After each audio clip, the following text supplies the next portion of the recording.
Moroi shamwari dzangu, welcome kunguva yerubatsiro TV, nzvimbo yako inokupa kunyaradzwa, rubatsiro uye hope. Nhasi tichataura nezvekugara wakadzikama kana vanhu vakasakunzwisisa zvisirizvo, uye nzira dzinokubatsira kuzvidzora uye kuchengetedza pisi yako. Gara zvakanaka, bata mwoyo, uye tichatanga rwendo rwedu. Shamwari dzangu, hazvina kuoma kupfuura kunzwisiswa zvisiri munhu achireva zvawakanga usina. Unonzwa kushungurudzika, kugumbuka kana kusuruvara. Nhasi tichadzidza nzira 5 dzinokubatsira kuchengetedza stability yako kunyange paine misunderstanding.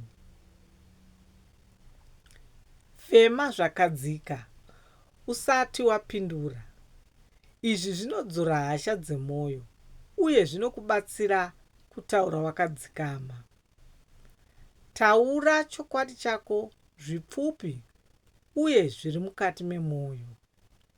Zvinobatsira kuti usapindirana pakupupurirana asi ujekese zviri mauri.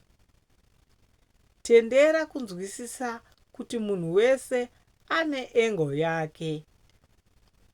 Izvi zvinoderedza puresha yekuda kugara uchizvidzivirira. Dzidza kurega kutsanangura paunenge wava kupera simba. Kuzorora panhau iyi kunodzivirira emotion burnout.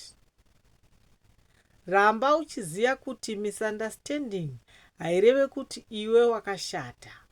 Izvi zvinovaka self-worth yako.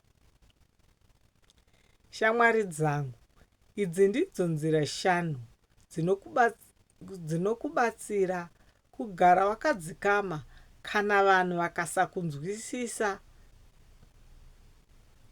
Gara wakasimba, tsigisa mwoyo wako uye uve nerunyararo. Nguva yako yerubatsiro yasvika. Ndokutendai nekuteerera nguva yerubatsiro TV. Subscribe kuti uwane guidance, motivation uye real life solutions nguva dzose. Gara wakasimba uye rangarira pisi yako inokosha kupfuura nyaya dzevanhu.